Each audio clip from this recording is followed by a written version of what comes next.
This conference will now be recorded.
Periodic intervals throughout the agenda. We will start with no time limits, but the Planning Commission chairman may impose a time limitation if there are many questions or if the meeting is running short on time. For in-person attendees, please raise your hand to be recognized and then move to the podium when directed and state your name, address, and comment or question. Please turn on the microphone before speaking and turning it off when you're done. For remote attendees, the chat box feature will be active throughout the meeting. If you have a comment or question, please type your full name and address in the chat box, which is the speech balloon icon in the upper right. When you are recognized and so directed, please unmute your microphone and state your question or comment. Please mute your microphone when you are done. And for those who are accessing the meeting by phone only, staff will periodically ask for caller comments and unmute all callers. Callers must identify their name and address prior to making a comment. Your cooperation and adherence to these rules will ensure an orderly and respectful meeting. Thank you. Thank you, Greg.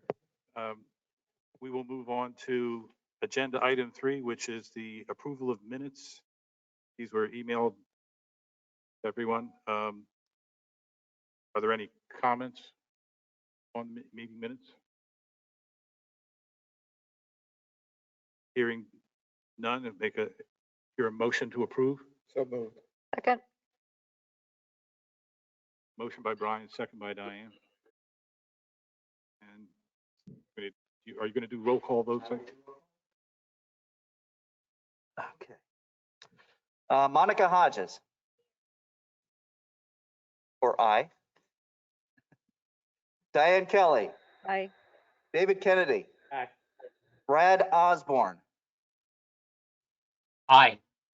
There we go. Mike Walk. Aye. Brian Height. Aye. Mark Luth. Aye. Bill McNair. Aye. Alan Tope. Aye. David Wilson. Aye. Okay. Wow, that's unanimous. All right. Hear everybody. Okay. Agenda item 4, process review, was completed on January 11th. And so we will move on to agenda item number 5, comprehensive plan, goals and implementations. And I will turn it over to David. So just a note on the meeting, we were getting a little bit of feedback, so I may be going back and forth with muting, just to kind of keep the feedback down. So you got the slide? So I thought we'd start with a review of the process and where we are.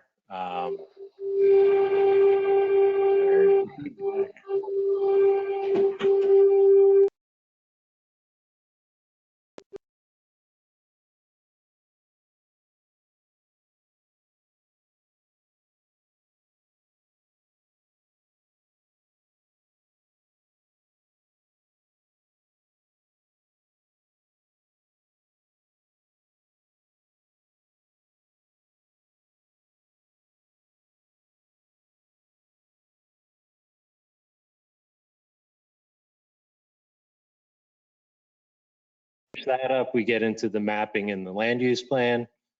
And then once we're through that, then we can start incorporating some of the modeling, both the transportation model and the economic model. And then we'll start putting together the draft.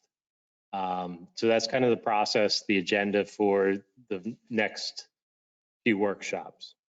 We wanted to kind of go over the individual meeting flow, how we wanted to run each of these meetings. We'll start the meeting with public comment review. So as we get public comments, we'll kind of keep a list of them and we'll start going through them. Right now, we've received some comments that are pretty general, but once we go through this process, we kind of envision more focused comment on specific areas as we present them. So after the public comment review, we will look at a review of the synthesized goals, objectives, implementation. So those are the prioritization exercises that the Planning Commission will be working on. We kind of, as staff, we put those together and come to you with a cleaned up version of that. And then we open it up for comment period. And then once the Planning Commission is comfortable with that, we get an approval with a lowercase a to post it. And that's when we'll start getting comments on that specific section.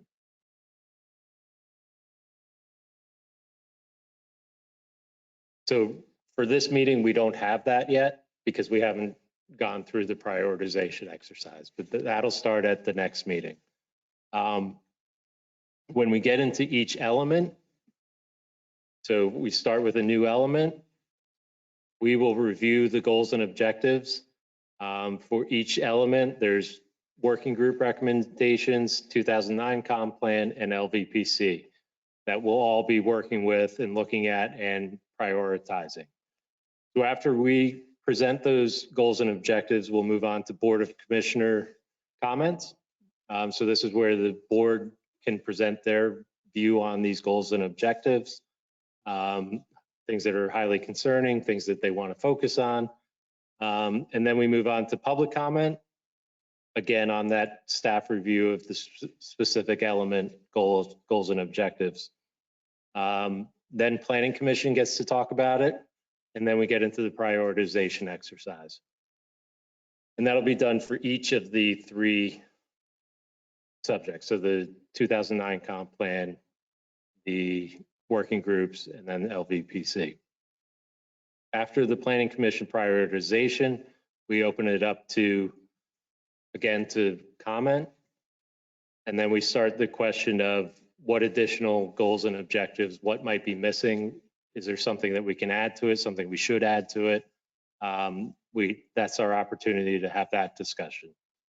And I put implementable actions at the bottom of this. Greg and I, in discussions of how we kind of envision these meetings to flow, I think as we come across a statement or a goal, if we think it's implementable, let's just tag it as implementable. I'll be taking notes so that when we get to this end, we can just go through and say, these are all the implementable pieces that we've already discussed. And then after we review that, then if we decide there's something else that we want to add, we can certainly add it. So that would conclude a element review. And then we move on to the next element and we go through this process. Doesn't mean that we can't go back to it. We will certainly have opportunity to go back. When we present the synthesized goals and objectives that we kind of put everything together, that's when we can compare it to other goals and objectives of other elements, if there's any overlap, if there's concern of overlap. So that's kind of the process that we're envisioning for these meetings. So we can roll out the same process at each meeting to kind of standardize it.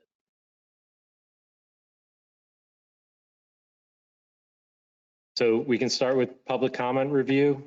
We had a letter from Mr. Spiegel, a vision for the future of the 309 corridor. So that was received at the Board of Commissioners, I believe.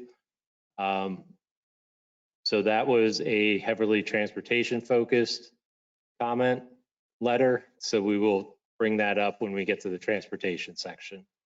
We also received a letter from Mr. Bronstein, comprehensive plan, lands of Jarris, comments and next steps. It was a pretty overarching letter. There were a lot of elements to it.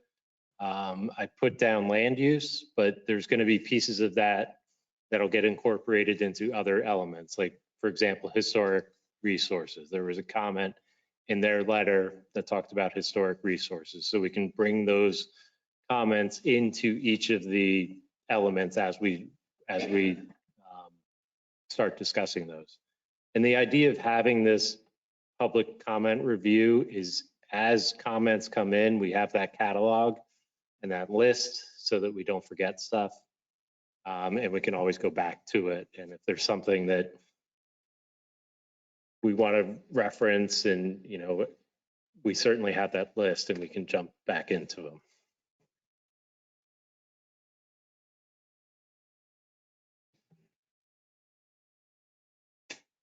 Any questions or comments on that part of it?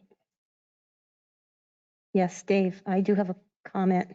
We do have 2 additional public comments that I had sent to you. So the today. ones this afternoon? Yes, one was at the BOC meeting last week, Yep.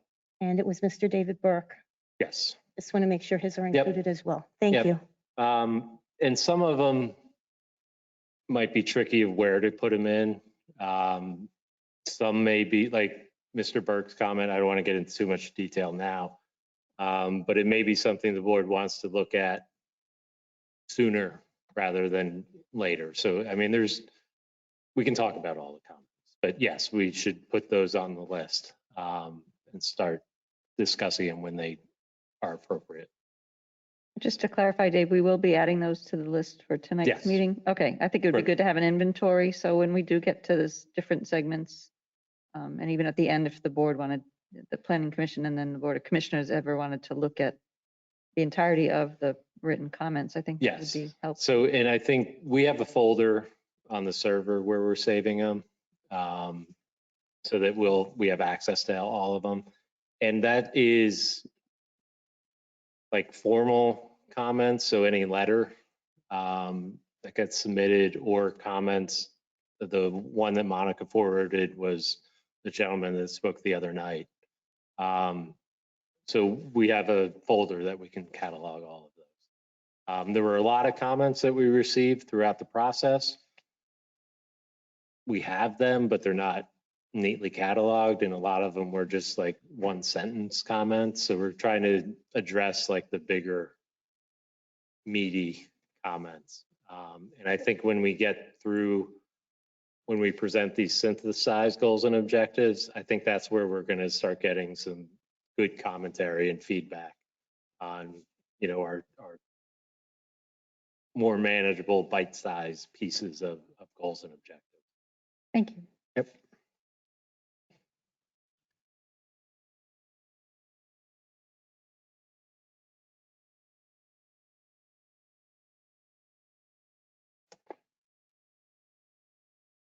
So the other thing that we have is the guiding principles, and we talked about how Planning Commission has a prioritization exercise. What we want to do is, because it's a Planning Commission document, because it's the MPC dictates the role of the Planning Commission is to develop the comp plan, is we want the Planning Commission to prioritize, and that will give us direction on how to put everything together. In addition, the BOC is here to provide comment for the Planning Commission to incorporate into their prioritization exercise.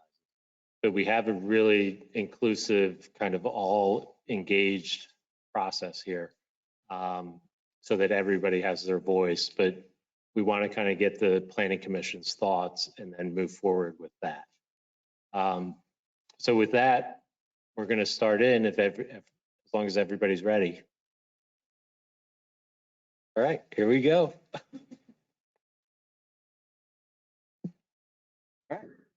This is the guiding principles. So let me read them for you. These are the items we'll be discussing first.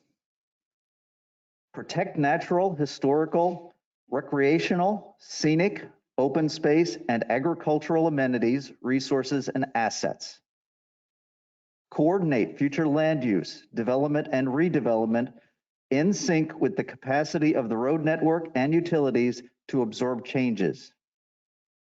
Promote an effective continuation of opportunities, facilities, and services for open space, parks, recreation, education, public safety, and wellness. Promote techniques to limit the sprawling pattern of development by advocating for land use with more effective smart growth attributes. And coordinate with PennDOT, LVPC, and adjoining municipalities in order to alleviate existing problems and avoid future conflicts, and to promote opportunities for alternative transportation, such as bus service, ride sharing, bicycling, and walking. Those are the guiding principles. So with that, we want to move through our process, and we'll start with BOC comments. So if there's anything that the Board of Commissioners feels that should be highly prioritized or really important over any of the other ones, please comment.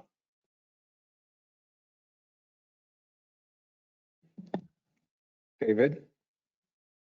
I guess I have a few comments. Didn't Commissioner Mike Walk? Thanks. So I didn't do any homework before this. This is sort of just reacting to these guiding principles, which I've seen previously. I realize this occurred sequentially, right? So the guiding principles was the first phase. And I know we've talked about the economics throughout all discussions, all the workshops. I might be missing it, but I don't see any words in here that talk about the economics, the economic study aspect of the entire comp plan. I know it's been considered, will be considered, it's part of the modeling, but I guess it gives me a little pause that economics is not clearly indicated here. And just to kind of follow up is what we're going to do as staff is we have guiding principles, 2009 comp plan, and we take all of that, and there may be some overlapping, and we smash it all together.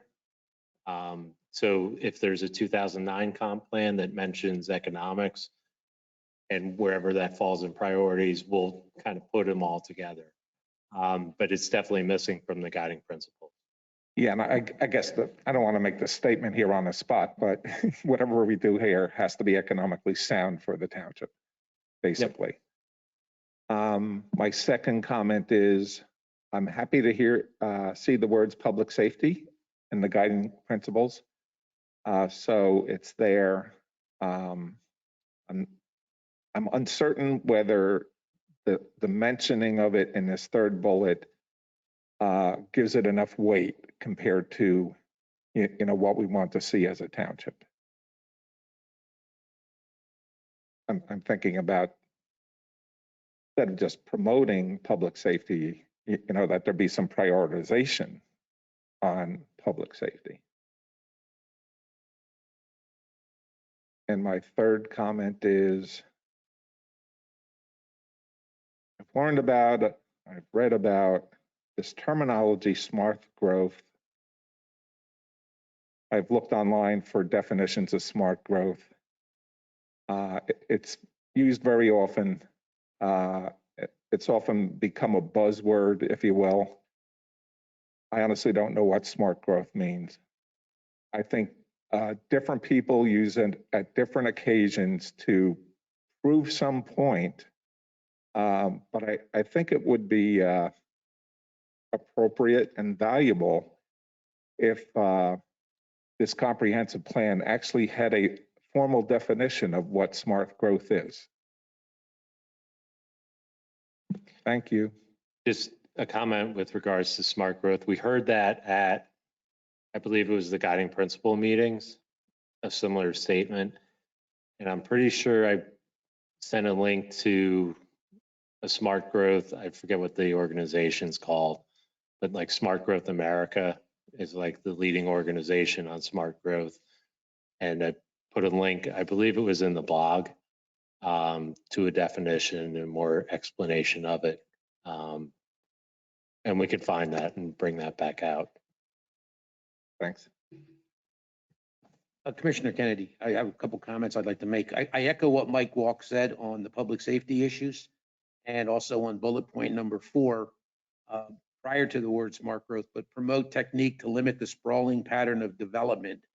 I think that is absolutely key, is what has really happened within this township in the last couple of years is the sprawling pattern of development that could happen and is happening as we speak. I think that's what township residents are looking to have addressed by advocating for land use. And again, it gets into the smart growth, whatever that means. But we need to look at ways to limit the sprawling pattern of development within this township.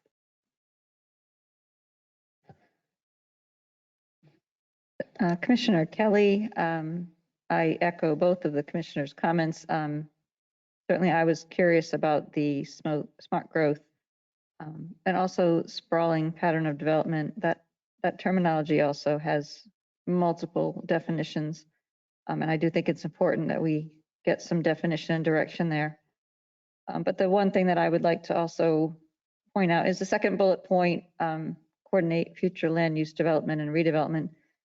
Is there a way that we can say focus on development of buildings that aren't currently being used, brownfields?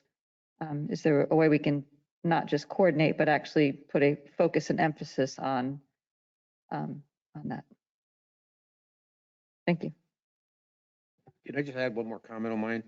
On picking up on what Commissioner Kelly said, on the same bullet point, in sync with the capacity of the road network and utilities to absorb change.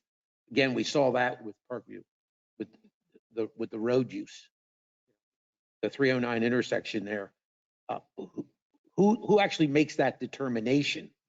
Is it planning, BOC, PennDOT, combination of everybody? Who's going to make the determination? Traffic study that you pay somebody that's going to say whatever you want them to say because they're being paid for by the developer. Obviously, they can come up with anything you want. But the reality of it is that we all heard from the public and we all see it firsthand. All you have to do is go over there. I was there yesterday, same thing. Tractor trailer blocked the intersection for a good 12 minutes. I sat and sat and sat because he couldn't make a left-hand turn coming out. So the capacity of the road network is key in this township. Thank you. Just have a comment on the capacities. One of the things we definitely heard that, which is why we brought in the transportation model, so that we as the township have that baseline understanding of road capacity so that we can evaluate any recommendations we put forth against that traffic model, so that we can bring those into any decision making moving forward. So yeah, definitely heard that.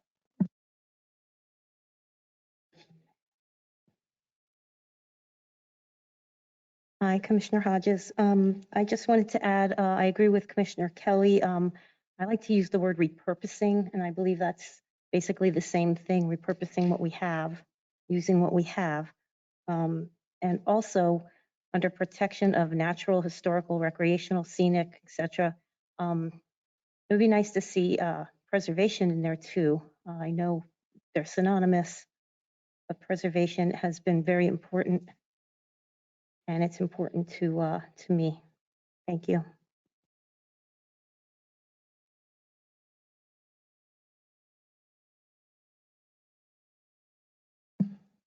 I guess, Brad, if you have any comments. Just briefly, I missed the roll call, so I apologize for that. I think there was a little problem with the audio. But on bullet point number 4, I would like to say that I will be listening intently about the sprawling pattern of development. I'd like to understand what exactly that means as we go through the process.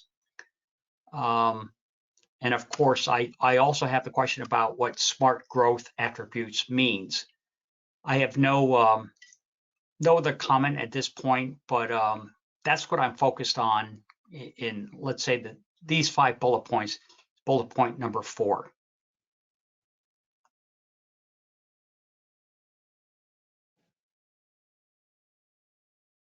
David. I have one more comment. So thank you, Commissioner Hodges, for pointing out preservation.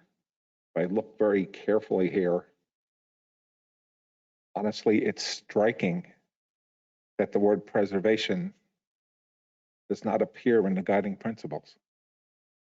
And yes, indeed, it should be added, but not only added, it should be emphasized.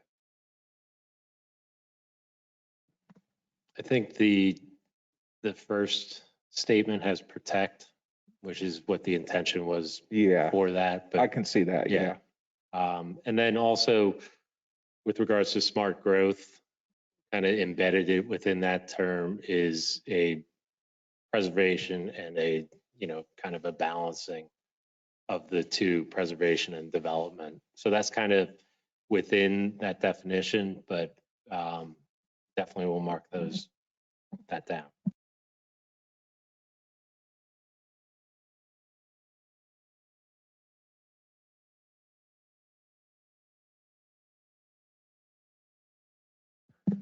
I think we can open it to the public. If anybody would like to comment.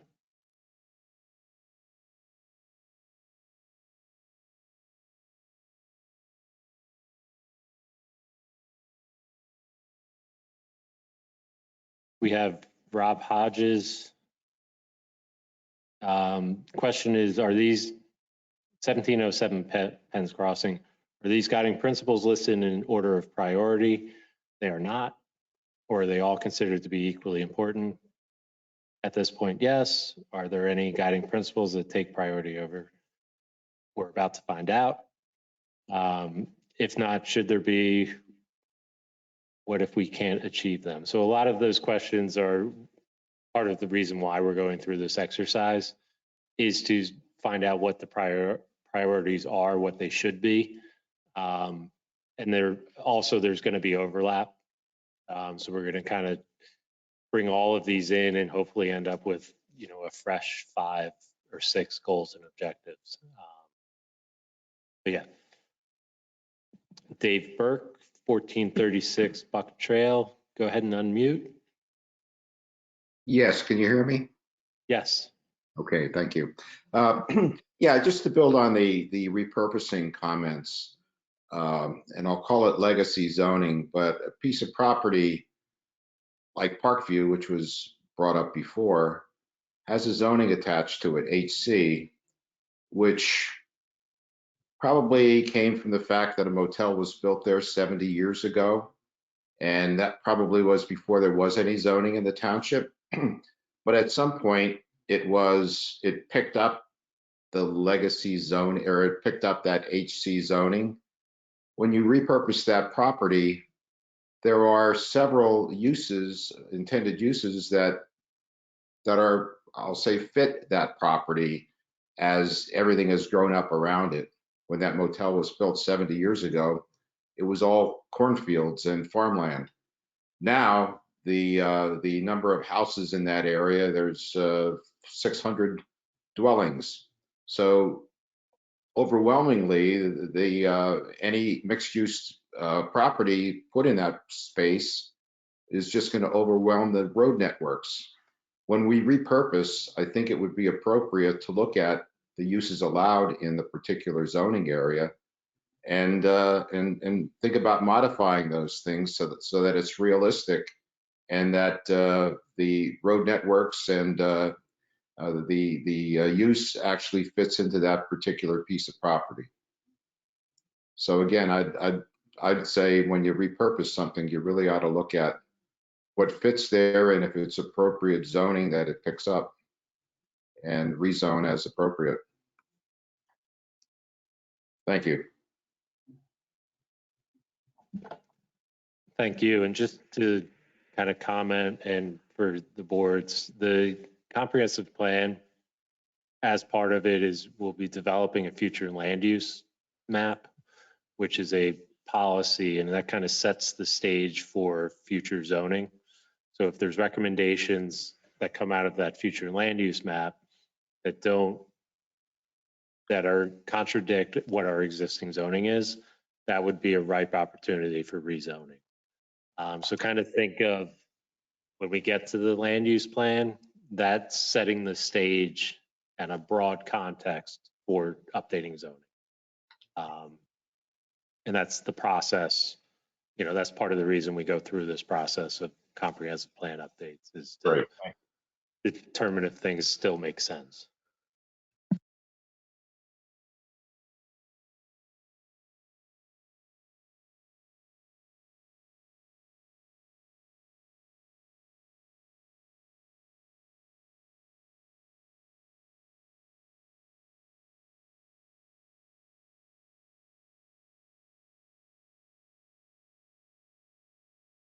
Okay. I'm looking at bullet point number 5 on guiding principles. Dave Torrey, 1351 Deerfield Drive. Looking at bullet point number 5 and coordinating with adjoining municipalities, I believe that Emmaus, Lower Macungie, and Albertus have a joint working group for planning. I thought I saw that somewhere. I would encourage that, particularly for North Whitehall, South Whitehall, Upper Macungie. And I think it's a good example of where that could have played in, where the 2 new warehouses in North Whitehall, UNFI warehouses.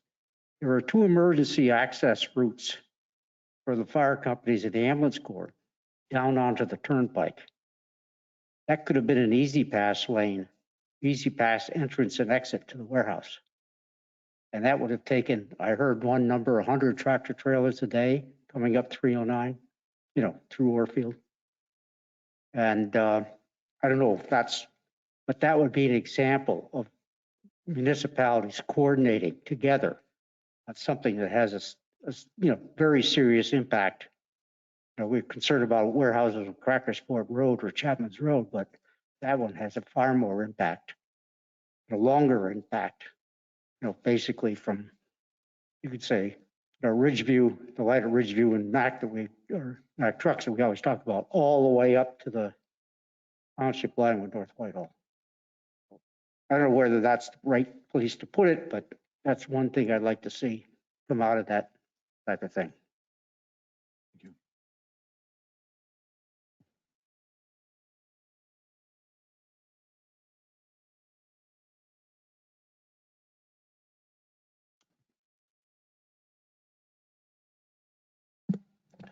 Lee Solt, 3731, you can unmute.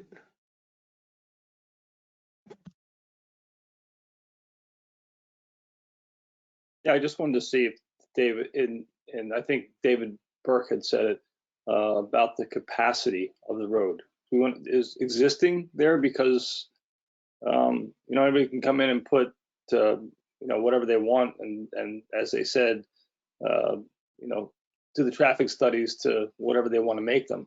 But if we put existing in there, that kind of limits them in terms of what they really can do, or the idea of what they can really do. That was my only comment. Thank you.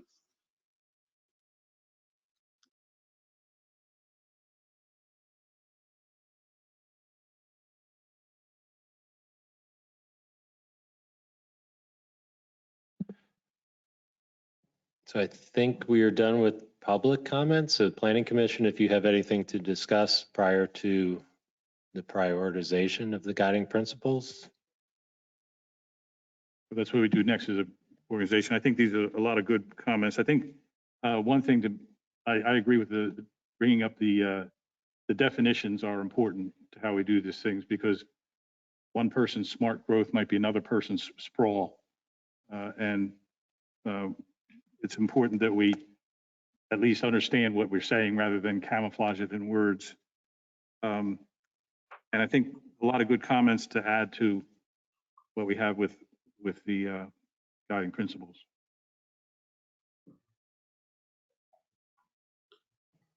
I agree a lot with what was said by our commissioners, especially Mr. Wolk, and having public safety be pulled out rather than be embedded in with the bullet point with everything else. And also Mr. Kennedy on bullet point 4. I think that really should be the priority, because that's. So is this something we want to define these terms so it's straightforward with what we mean and it's not open to interpretation?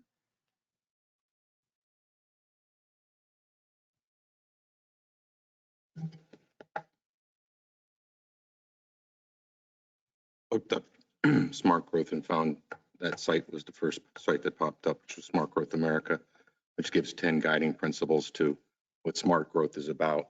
Smart growth would be technically the opposite for sprawl. But again, I guess that goes on someone's definition of what's better and what's worse. Sprawl would be low density residential development spread out in large areas. Most likely areas aren't serviced by sewer and water. Smart growth is taking advantage of areas that have sewer and water and doing mixed use developments, clustered, smaller lots, and preserving open space. I think that's very easy to put into definition, and urban sprawl comes up very easily, and definitions or versus the definition of smart development versus urban sprawl come up. Smart growth is the opposite of urban sprawl. Smart growth cities and towns have well-defined boundaries, a range of housing options, mixes of residential, commercial buildings, accessible sidewalks, bike lanes, and public transportation. They focus on vibrant, competitive, and livable urban cores. I would point to the K Builders development as smart growth. I would also probably point to the Jamel development as smart growth. But if you have a couple hundred acres that doesn't have water and sewer, you're going to get either a 1 acre zone or a 2 acre minimum zoning, which is going to create sprawl. So if you limit your zoning to 2 acre lots in areas that you don't have public services, you've now created the opportunity for sprawl.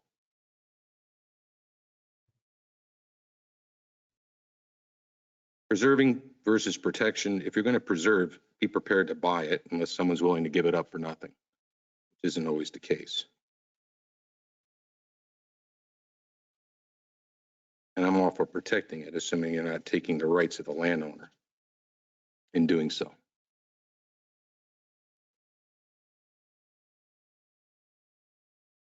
And that's all I have to say.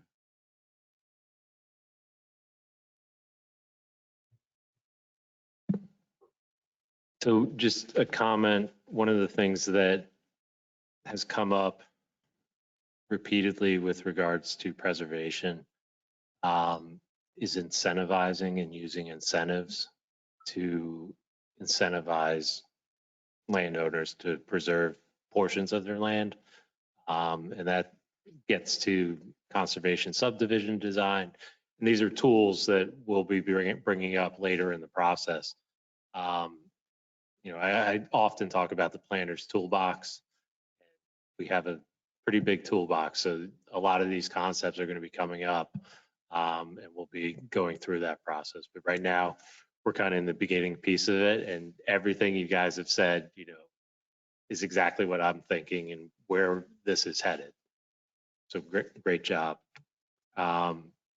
With regards to the, so I guess now we can move on to the prioritization. I sent the Planning Commission the link to the, let me try and share my screen. Does Planning Commission have that link? Mm-hmm. Yeah. Okay, let me. Oh, questions flashed across there twice. Is that what? The 12 questions flat. Let me. It's not on there now. Activate. Present. Now, oh. Start survey. Is that what we're doing? I have a test question. You see the best ice cream flavors? Can you resend the link to me? I didn't. It says poll is locked, but can you get in it? Can I? Mine says 12 questions, start survey, comp plan update. That's what mine says too. And does it say start? Mm-hmm. Yes, start survey. Go ahead and Okay, and start. ice cream is the first one. Yep. So And it this says is just poll a is locked. test. The poll is locked. It says locked. Mine says locked.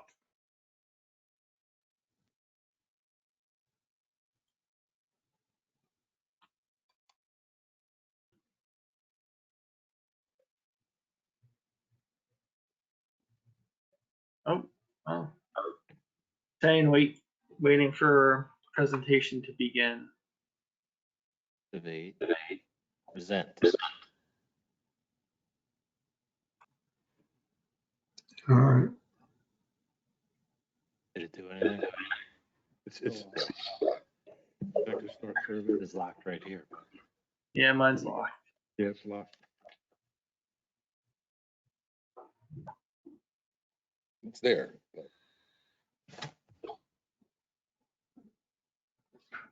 It was going very well.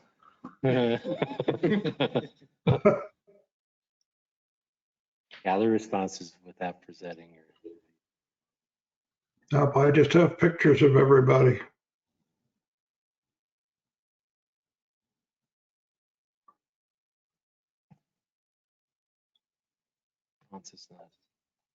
Why? Share your screen, David.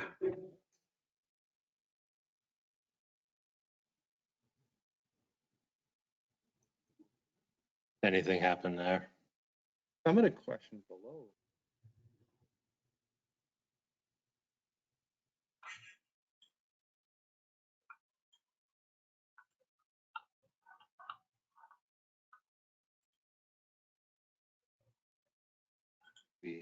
whole lot.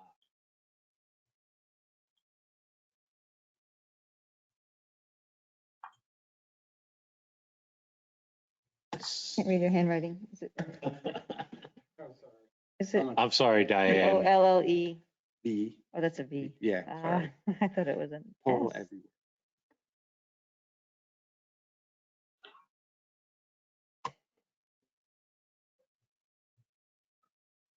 Yeah, because I think it says locked right here, but. That was story he told you.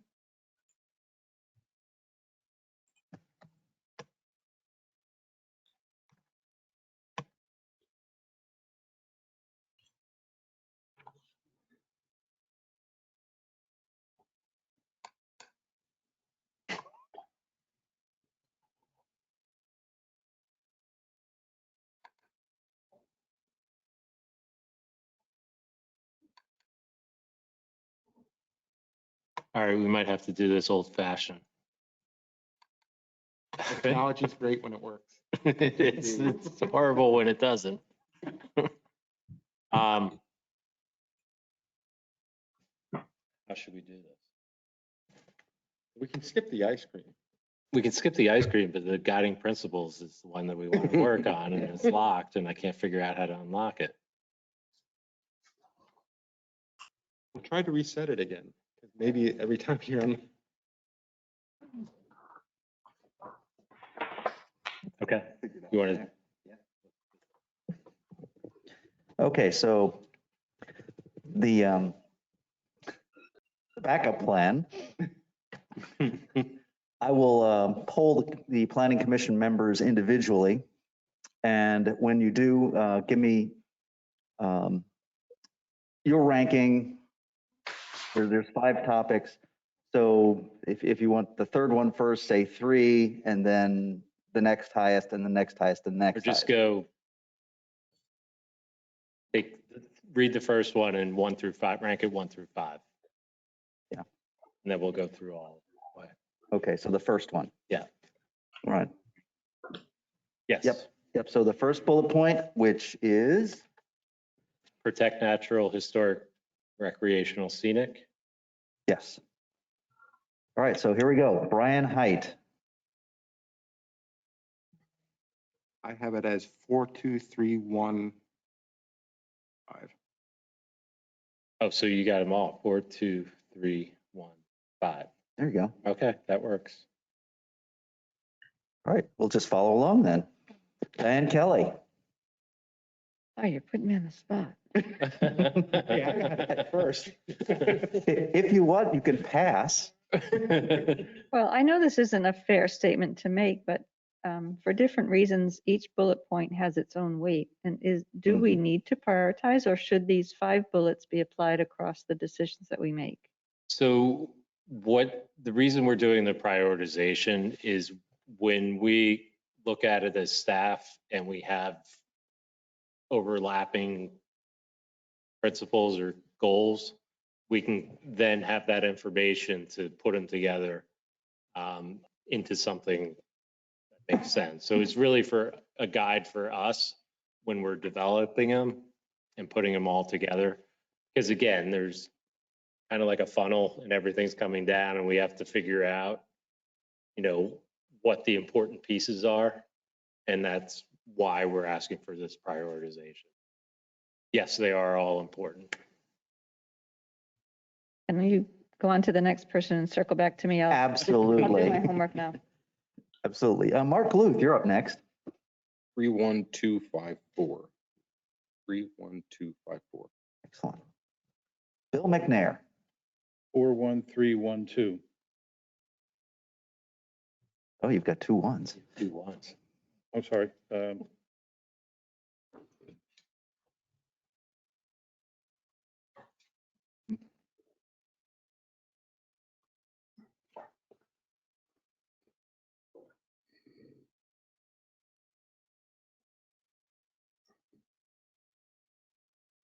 go 5. Take your 2 ones and figure out which one. 52413.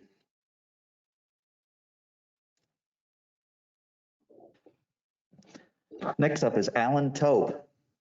4, 3, 2, 1, 5.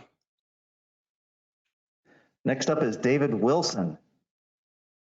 I'm on the lines on the poll, not the ones listed on the handout. Can you say that again, Dave? You were garbled there. So the guiding principle we're on on the Dave, you're choppy. You want to use the chat?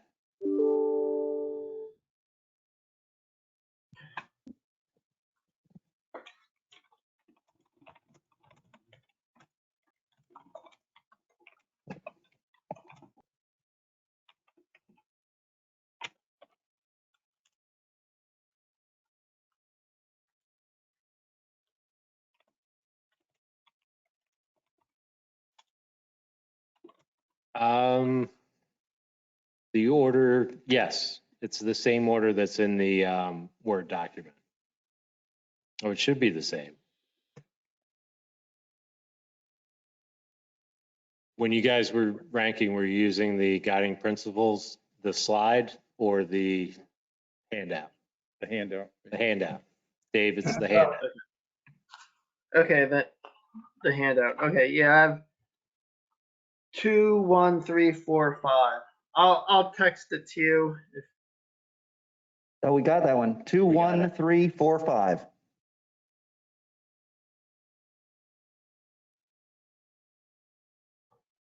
Uh-oh, looks like he froze. Oh, he's back. Okay, we're circling back around Diane Kelly. I am ready. 1, 3, 2, 5, 4. Very good. All We right. have our results.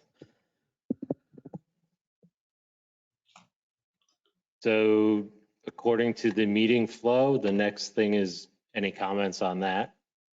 I have a comment. It didn't work. Hopefully the next one works. So anybody else? And I think Diane's comment about the importance of them is, that's going to be the hard part. Is a lot of them are, like all of them are important, but it's really an indication for us putting the pieces together to kind of craft these goals and make something that highlights all of the importance. So yeah, that's the tough part of the job. You got a hard job because there's stuff embedded in all of them that can be parsed out. Yeah, and that might Piece be, that alone by itself. it might be us taking words and we have all these words start putting together. So we haven't really gotten through how we're going to do it, but I think mine might change if I do. and that's why we're doing it a reiterative process. When we come back with that summarized version, then you can react to that. And those aren't going to be in a prioritized order because they're all hopefully going to have equal importance. I think there's a distinction between importance and they're interrelated. I mean, you can't really single one out by itself because, pull out protecting natural resources as opposed to road capacity, building more roads. I mean, they all need to be in harmony in a sense. So I know you've got a job to do with all that, but I think it would be difficult to pick one as the guiding principle that should be overarching for the direction we're going in because they all together create the basis for where we're going. Yeah, and I think as we move forward, we're going to start seeing that overlap. And hopefully the picture gets a little clearer as we through the process. Thank you. Mr. Kelly said the main thing that was on my mind, they're highly interrelated and are not mutually exclusive.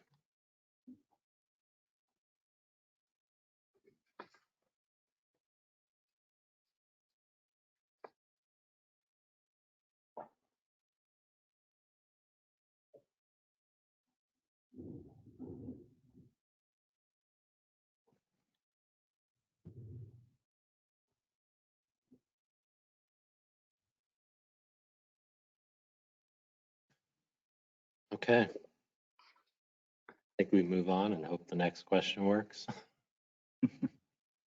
So the comp plan goals, they're rather lengthy. Oh, you.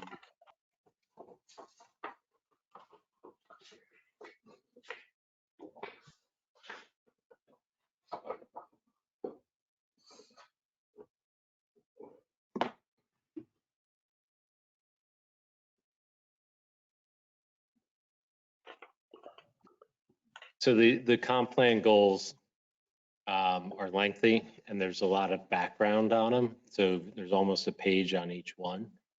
So we kind of highlighted the first sentence of each one. And our job is going to be to go through and pull out all of it. So I think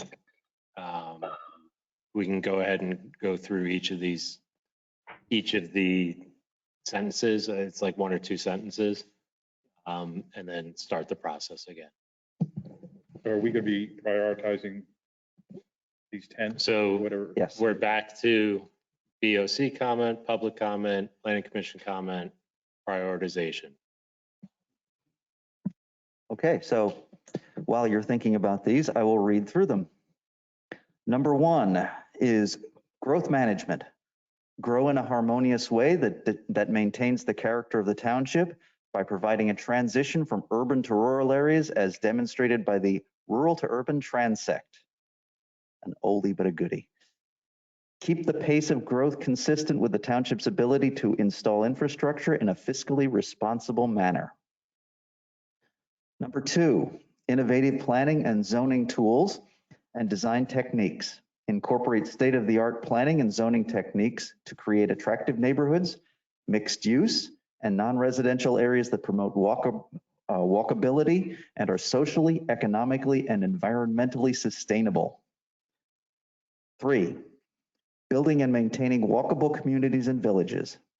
Design new neighborhoods and retrofit existing places to be mixed use, walkable places where daily tasks can be performed within a half mile. Emulate the character of existing villages like Citronia, Greenewalds, and Gooseville in new development and celebrate their visual cues. Promote intergenerational neighborhoods. 4, protection of natural, historic, and agricultural resources. Optimize the protection, conservation, and preservation of natural resources, historic sites, and farmland in a balanced land use approach. 5, parks, recreation, and open space. And that's all it says. That one references the Parks, Rec, and Open Space Plan. So there were goals in there. So that one kind of a little vague right now. But we'll be pulling that out as part of that Park, Rec, and Open Space Plan. The idea is here, that one's started up and kind of running concurrently with this process. So those will be incorporated throughout once we kind of get through. They get a little further along and we get a little further along. Number 6, housing opportunities and choices. Provide a variety of housing and neighborhood choices for families of all sizes, abilities, and income levels in the township. 7, transportation efficiency and effectiveness. Facilitate the safe and efficient movement of people and goods now and as the township grows. Promote multimodal circulation, particularly walkability throughout the township. 8, municipal infrastructure and services. Develop performance measures and benchmarks for all municipal services and utilities, and expand or refine municipal functions to satisfactorily meet them as the township grows. 9, economic viability. Strengthen the tax base through planned land use. 10, regional coordination. Work with LVPC, Lehigh County, and adjacent municipalities to coordinate and share services where feasible. And those are the 10 comp plan goals from the 2009 comprehensive plan. So now we will open it up to the Board of Commissioners.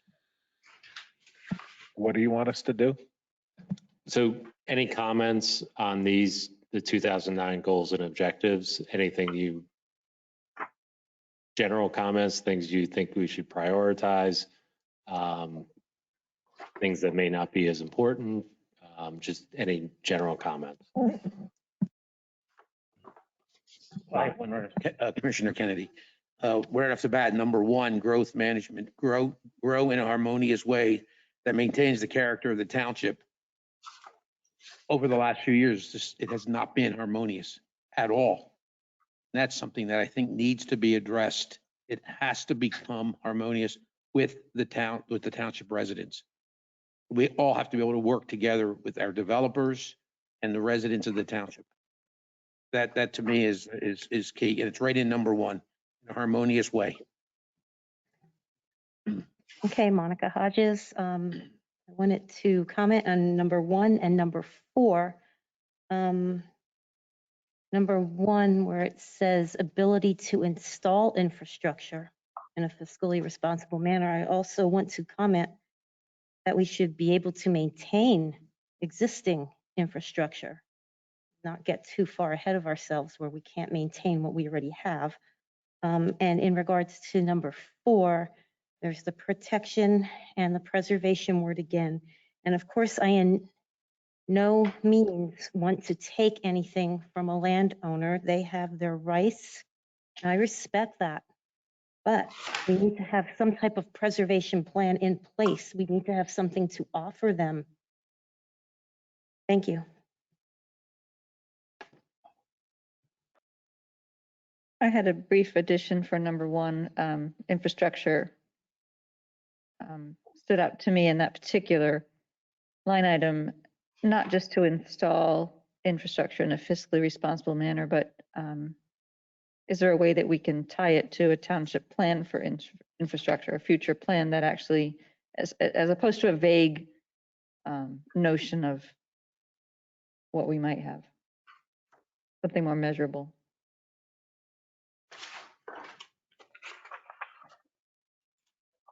I have a comment. If you're ready. This is Commissioner Walk. Instead of making a comment about any one of these items, I have an overarching comment, which I've made previously at these meetings.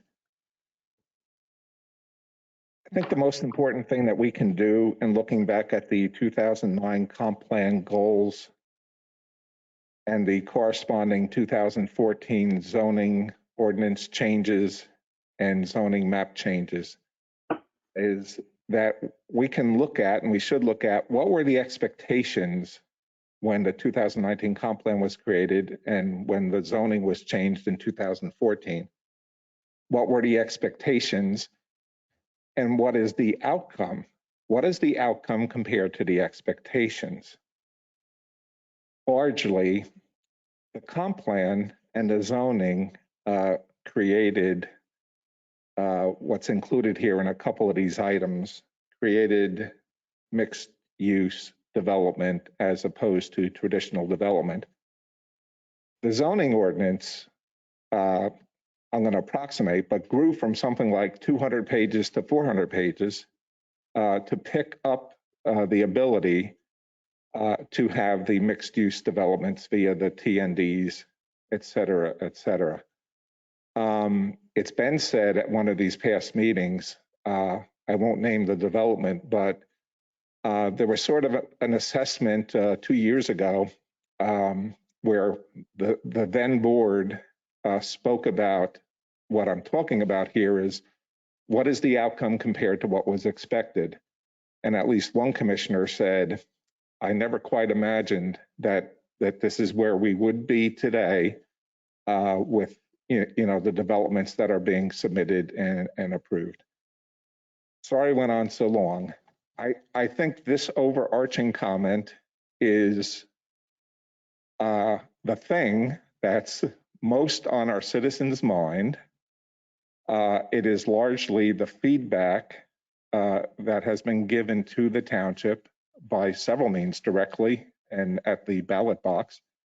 And I think this is the major issue that we need to address when we look back at 2009 comp plan and 2014 zoning ordinance. Thank you. Commissioner Kelly, I have one additional, I don't know if this is the proper place to add it, but I believe one of the goals we should consider is periodic checking of this plan as we move forward in growth. How are we doing? Are we meeting the goals and objectives that we've identified in the plan, as opposed to compiling this plan, putting it on a shelf, and 10 years from now, we pick it back up, we open it up and say, how did we do? This is a roadmap, and I think it should be examined and reviewed, and at times maybe revised or tweaked as our township changes and the demographics change. And yeah, I agree completely. That would have been my second comment. And my third is, in order to assist doing what Commissioner Kelly just mentioned, and I know we've talked with George Kinney, Dave Manhart, Greg Adams previously, we need some type of metrics as best as possible, to try to have quantified metrics, but if not, some sort of qualitative metrics to indicate whether we're really on track with what is intended when we create the new comp plan.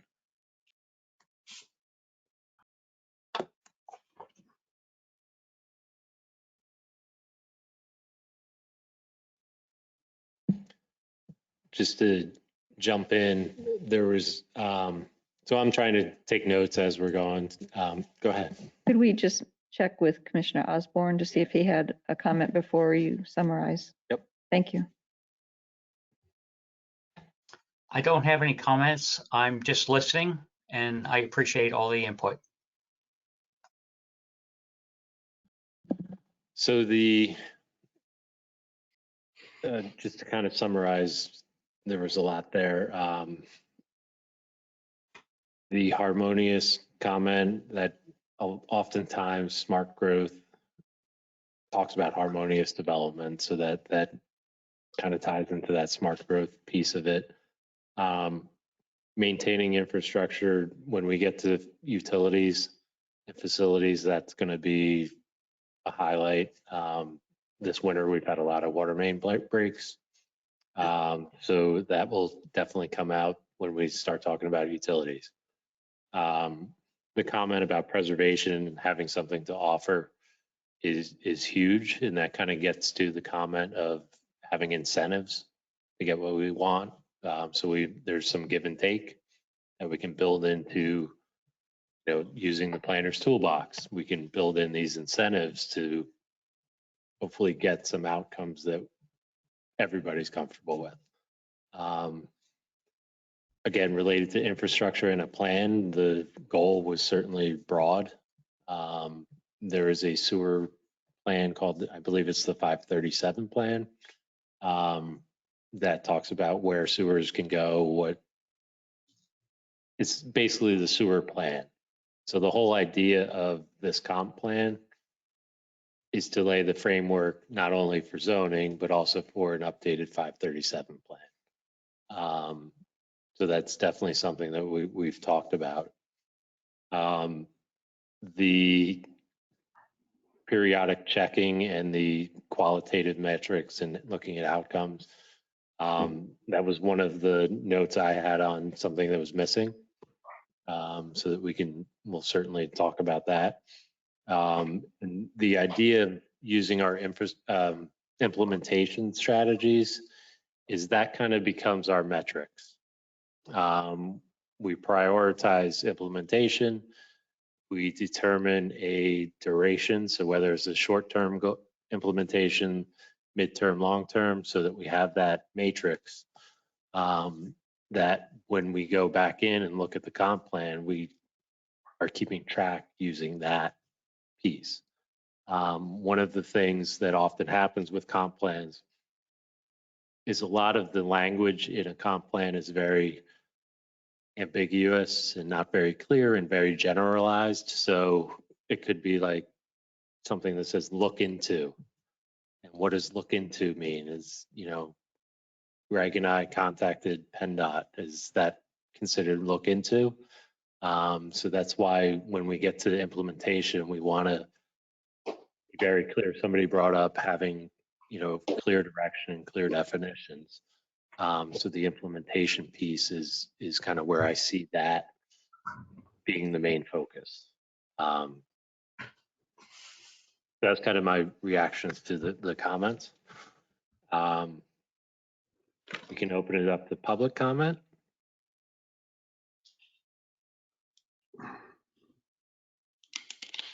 Cat. Dave Burke. And unmute. Yes, building on Commissioner Kelly's comment about reviewing these items continually over the course of a year. As I look at these items, you could probably have them as your 2020 goals, because I don't think a whole lot of them have been met. I think, again, it's nice to have goals, but if you put them on a shelf and don't see how you're doing and adjust them, it really doesn't do any good, except that 10 years from now, you'll look at them and you'll say, gee, we didn't accomplish a lot of these things. I think the key to this whole thing was brought up earlier, and that is matching zoning to the infrastructure plan and developing an infrastructure plan. Because without that, you get to that second part of item 1, which says keep the pace of growth consistent with the township's ability to install infrastructure in a fiscally responsible manner. I don't think we have any control over that. I think a developer looks at a piece of property, says, man, I can make a bundle of money on this, and I'm going to develop a plan that meets the as-built, and maybe I'll get a couple of waivers and deal with it. I'm not so sure you can even achieve that second part there. I think we're at the mercy of developers, again, unless we match our zoning to some sort of an infrastructure plan that we need to develop. Those are my comments. I think they echo some of the things some of the commissioners said previously. Thank you.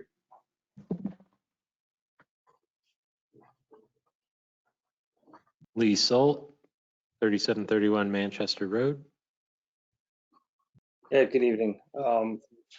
Would it be better under number 10, you have the regional coordination working with LVPC and Lehigh County and adjacent municipalities?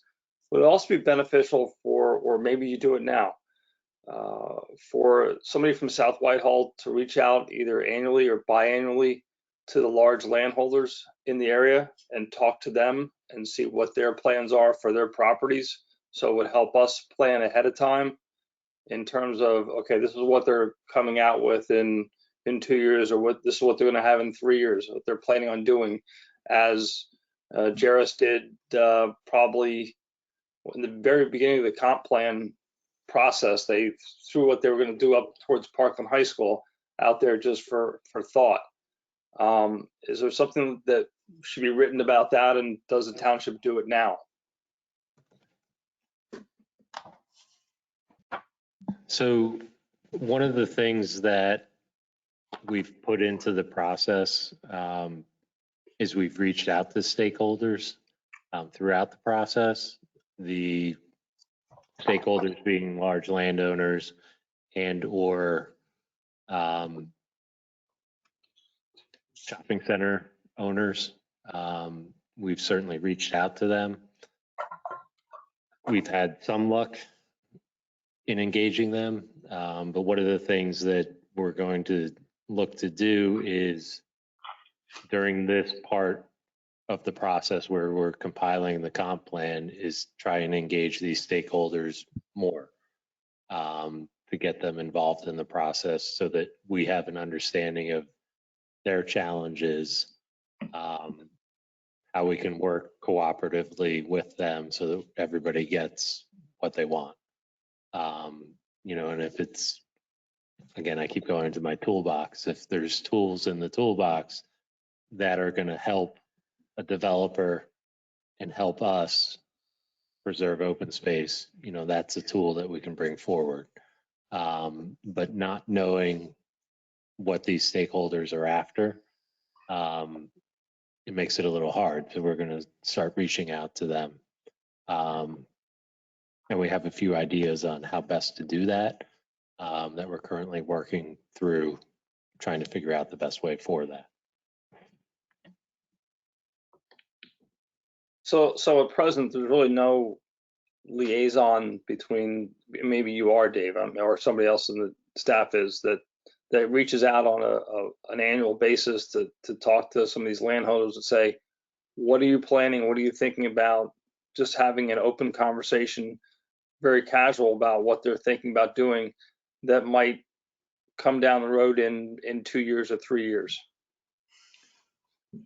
It's not something that's an annual basis, but as things come up, our office is contacted.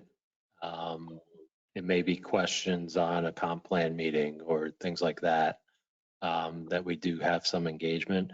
But the idea of an annual is something that I think is an implementable thing that we can put into our implementable actions when we get to that.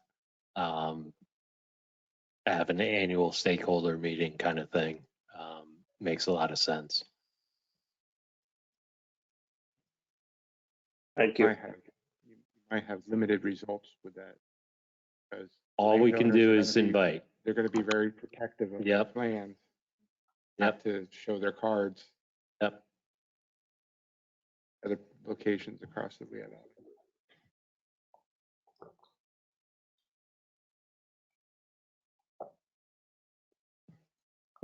Look at it, worst case scenario.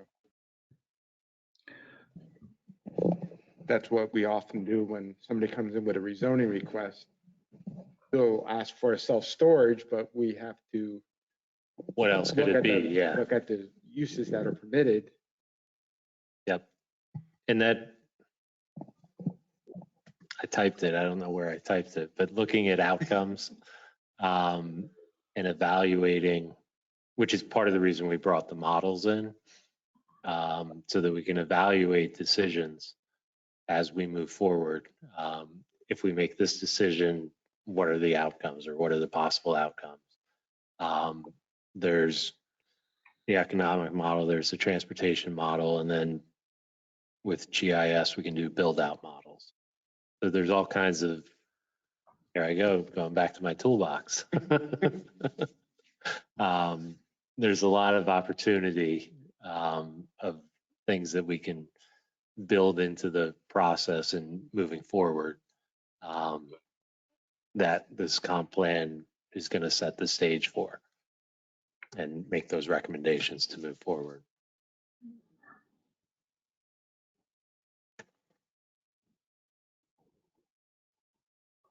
So I think we're at Planning Commission. Oh, did you? So Planning Commission have anything to add? This is Bill. Comment. I did like the comment about the tying the zoning to the infrastructure. And I guess the question I have is, can we make some kind of, are there limits to our growth, based on infrastructure? Another thing, can we say that? The easiest thing is, you need a certain amount of land to put a septic in. So what is it, an acre and a half is kind of that, an acre. Yeah. So that's kind of that minimum threshold, is kind of the easiest way to think about infrastructure and development. But there's others, like how much traffic can the road handle? So and that's something that Greg and I have talked about, and we haven't really determined the best way to build it into the plan. But we've talked about planning for impacts. So, what is the transportation impact? What is the fiscal impact? What is the infrastructure, the sewer or water impact? So what are these impacts of development? How do we evaluate them? And we have the models, we can do the build out model, and those are ways that we can evaluate. And, you know, as we're going through this, it's kind of in our heads is, you know, impacts are the biggest thing that is concerning. So building, where to build it, you know, if it's something in Saldo or zoning, or that's what we have to figure out. Because one of our neighbors, Lower Macungie has said that they've stopped, they've reached their limit on warehousing. They have a lot of warehousing. How many do they have compared to us? Like what? Like 10 times as much. Oh, really? Yeah. Oh, at least, yeah. If you look at Google Earth, you'll Yeah. What's that? You can look at Google Earth and you'll see, I don't know what their number, it's in the millions easily. I mean, Brian probably has a good feel for it, but It's about 10 million. about 10 million square feet. Yeah. But that's Upper Macungie, we're talking more.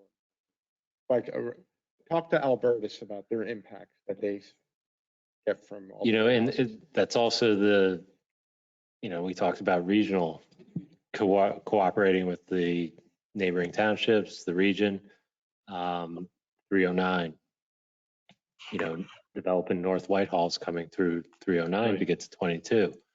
So there's a lot of impacts that aren't just localized, they're regionalized. And those are some of the things the LVPC does because they're looking at a regional level. So that's why it's smart of us to bring in a lot of their evaluations and their goals and objectives and look at their plans and their recommendations because they're looking at it from a regional perspective. And that'll help us as a local municipality to evaluate some of the regional concerns and things that we should look at that we may not think about because we're a local municipality rather than looking at it holistically or regional system wide. Mm-hmm. Yeah, I think the connection between every meeting Hi, Dave, can you hear my me? employer is the same. It all, land use and infrastructure are all linked. Everything I do at my day job, that's PennDOT on down, brings up land use planning. Yep. And to that point, number 10, regional coordination, aside from just sharing services, also to be aware of what, as we've spoken to previously in this meeting, what plans they have for land development that are going to impact us. Should we expand on that so that that regional coordination also goes to what growth is happening in neighboring townships and its effect on ours? And one of the things that LVPC does is they have something called the development of regional significance. So developments over a certain threshold or type of development trigger regional significance. So then municipalities, neighboring municipalities are reached out to and brought into the discussion so that we're aware of those larger projects. So when one of those comes into the township, what does that trigger for us? Does it bring us to our comp plan, to our zoning to say, hey, they're going to build 10 million square feet of warehouse in North Whitehall?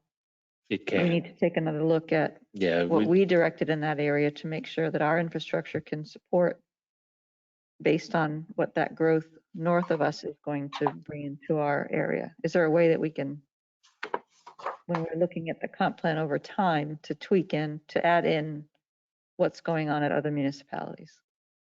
Yeah, and I think, Greg's nodding yes, by the way. yeah, and it's something that we can certainly formalize the process or make recommendations to develop a process, a formal process for when those come through, like a checklist. You know, we look at all of our infrastructure and what impacts there may be. The latest one I remember being contacted on is, so any school is of regional significance. So we got called on the Kratzer addition. And it really wasn't that big a deal.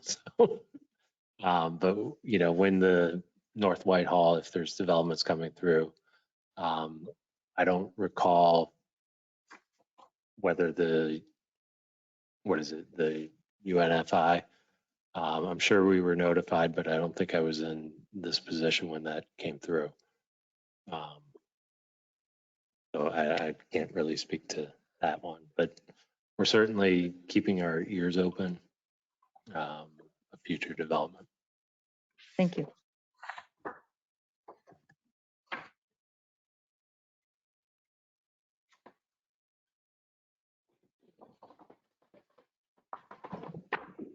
Any other comments from Planning Commission members?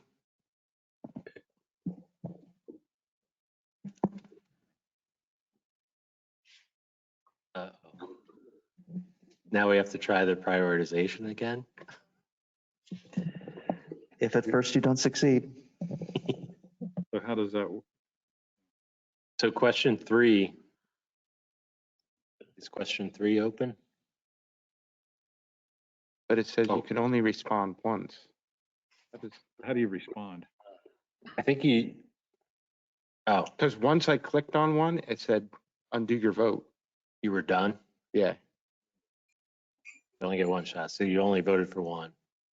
right. But then I undid it. So now I got all my bullets back.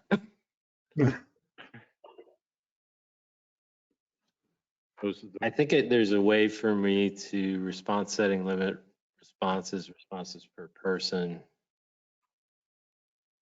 Could be. So could you do it again, or is it stuck? It literally, I click on one and it says response recorded. Oh, hold on. Yeah, a bunch of zeros just came Yeah, up. and then it just popped up. Okay, That just changed. I just changed something, so that might be what it was. So now we can go from 1 to 10, I guess. Yep. All right.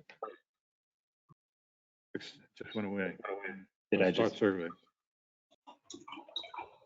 Okay. Didn't come back on mine. Okay.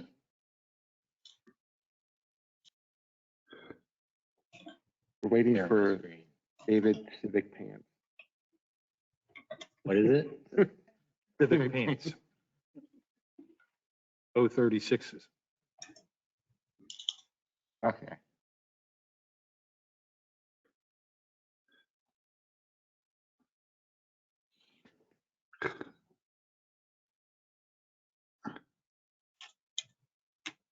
I think what happened is we tried it in the office and that locked the question.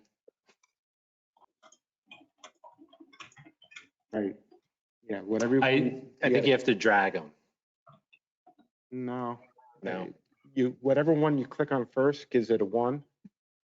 And then when you click on the second one, it gives it another 1. So.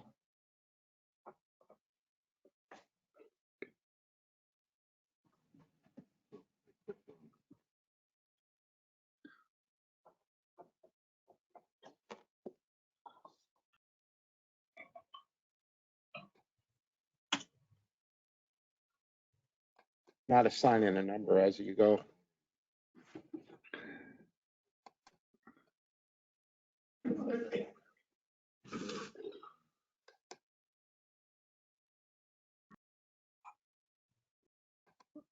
So that's on the bottom ones.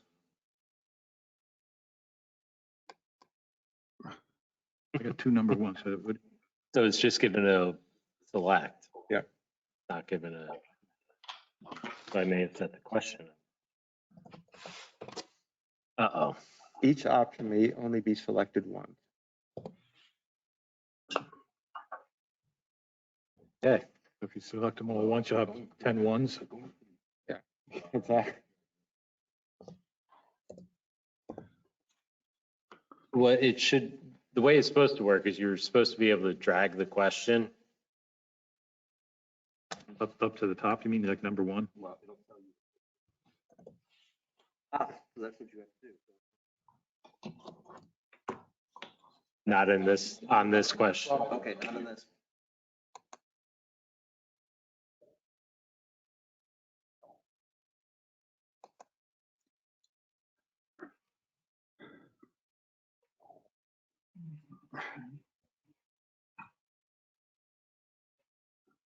I think this one's set up as multiple choice. There we go. And so you can pick 3 of them. Want to So- email them to us and we can grade them tonight and email them back to you? We can do that. Let's do that. We'll set, they're actually in the document, the Word document.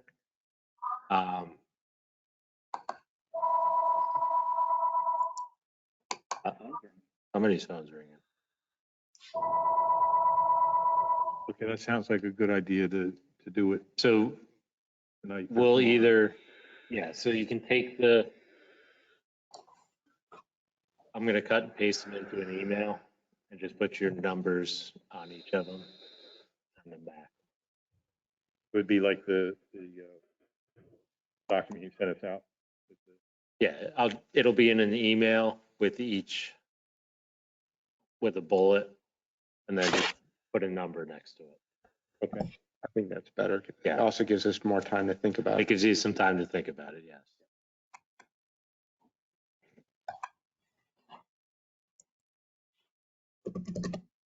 Okay, so having decided that, do we want to, is there one more set for this?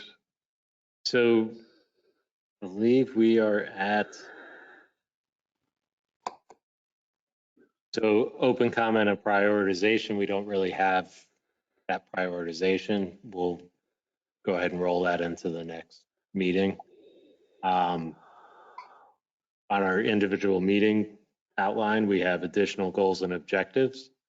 So of what we discussed tonight, what's missing? Is there anything we think should be added?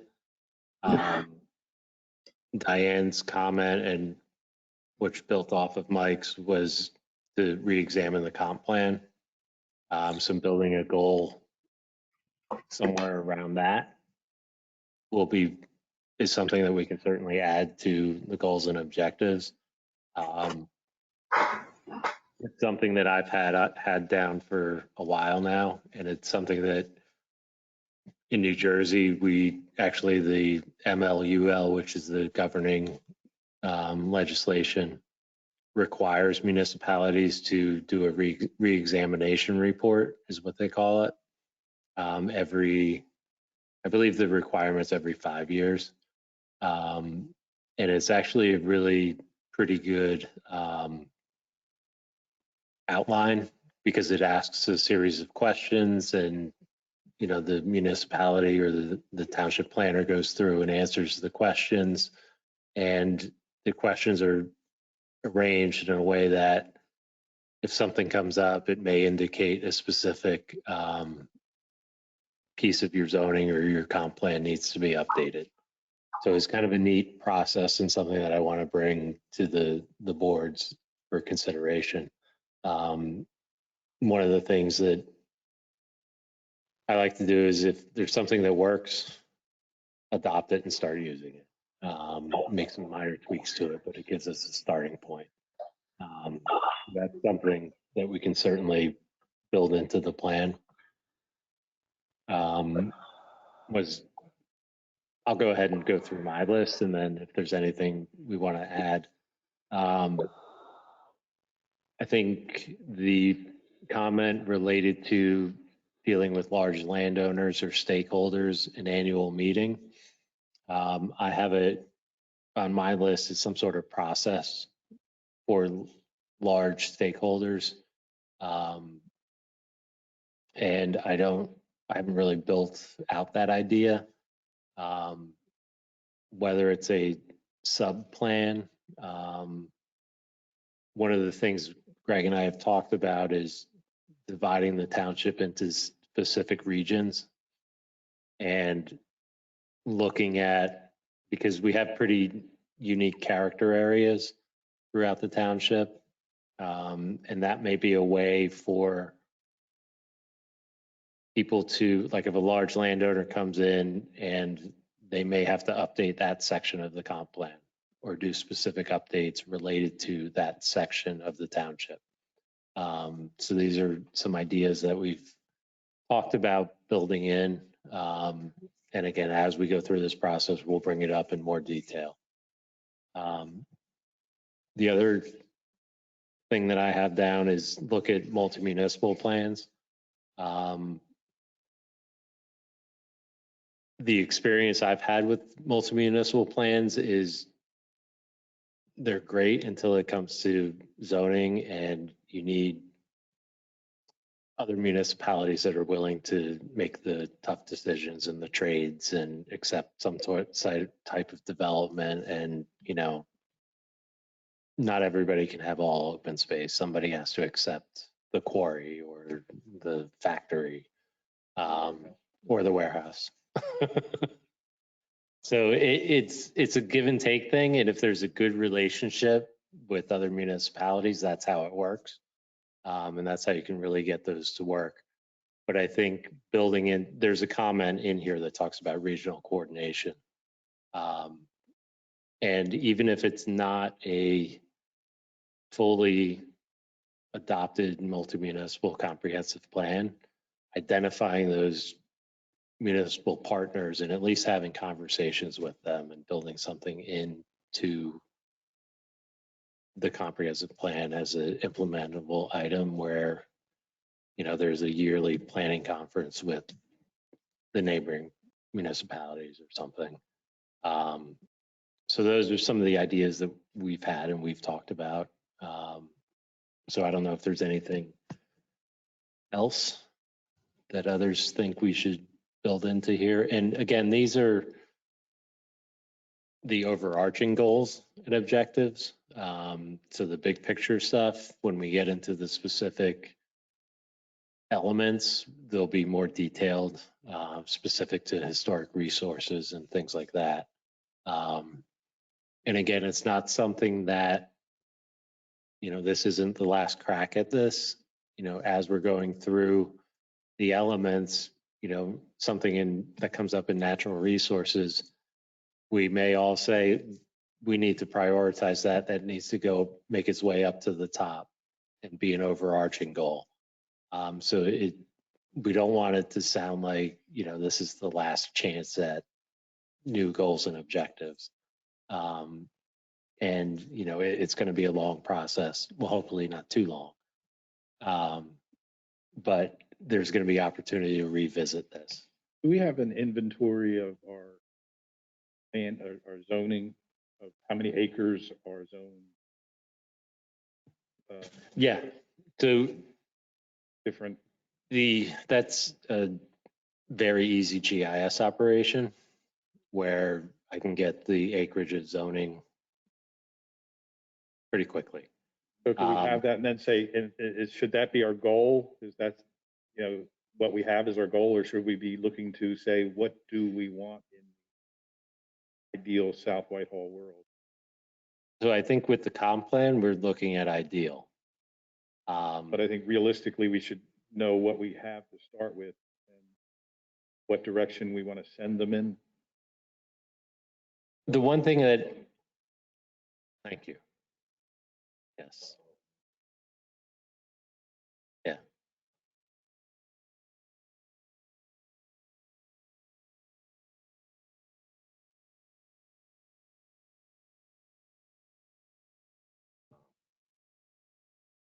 So the one caution I have of looking backwards and using that to inform moving forwards is I think we should look at and we've done this with the build out exercise. The DOT exercise is we tried to get people to do it without thinking about zoning. Because this future land use in this process sets the stage for future zone changes. So it may not be something where we want to evaluate, do we have enough of this type of zone? I think we want to start from the ground up. I guess that's what I'm thinking the ground up is what we have. So there's something called the existing land use, which is not zoning. So in the existing conditions report, there's a map that shows existing land use, which is from the county. Well, actually, no, that one was from, it's a national data set that categorizes land cover. So it looks at a satellite imagery, tells you how much woodland, how much agriculture, how much developed land, how much impervious. There's a list. And if you go to that page on these in that existing conditions report, it kind of gives the square mileage or square or acreage, I think it's on. Where is that? In the existing conditions report. So that was done at the beginning of the process. Okay. And, you know, I certainly keep my eyes open for more recent data sets. But that will be used when we start doing the land use plan. That becomes the basis for building the land use plan. Because when we start overlaying and whatever we end up calling them, whether it's character areas or general land use types, that gets overlaid onto that. So we have an idea if we're putting warehousing over a forested area, that may not be something we want to do. It gives us that idea of what we're putting on top of the land cover or land use, existing land use.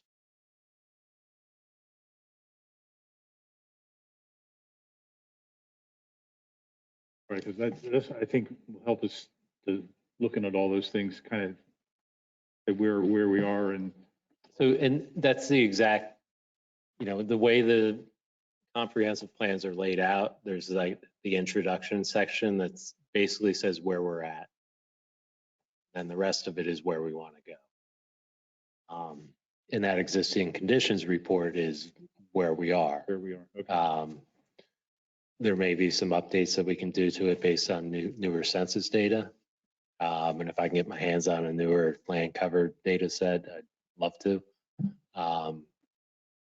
But there's some, you know, and we can do updates to it because like the Hills at Winchester and the Regency probably don't show up in the existing land cover data set, but it's something that we can handle in-house and just kind of carve it out and put it in.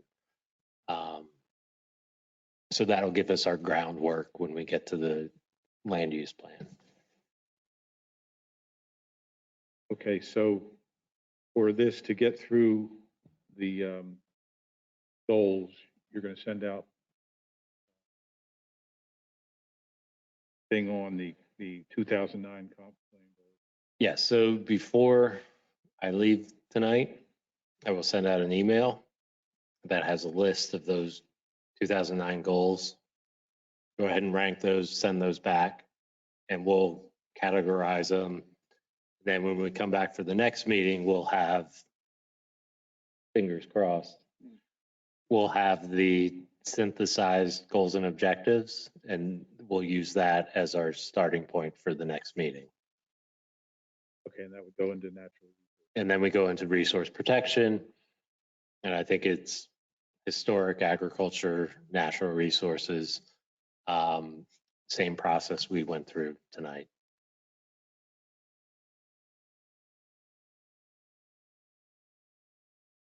Are there any other questions or comments for this meeting or where we're going? And we will do a much better job of making sure the prioritization software works. Yeah. You know, you could always send it to me and I find the problems. Yes, yes. Write that down, send to Brian. One thing, there were discussions of moving the meeting from 7 to 6. That's something that we want to do. I mean, it's kind of up to boards.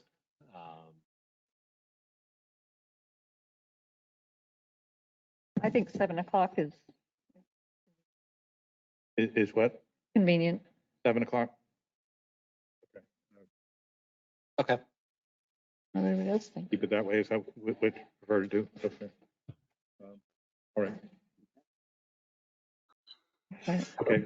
Is there anything else? 7 o'clock seems reasonable. Seems reasonable. Okay, good. Either is fine with me. Dave's fine with either. Dinner and people working. Okay. As we So get. do you want to keep it at 7 or? That's what it sounds like. Okay, keep it at 7. Do we want to keep it that? Do you want to have a quorum here every time? Is that how you want to do this? And I think, you know, after we had the issue of the quorum was so that the BOC didn't have to show up in person. But I think the way we have it structured with building the response of the BOC and BOC comments and then building it for the planning commission to make their prioritization. I think it's a good process. It seemed to work pretty well tonight.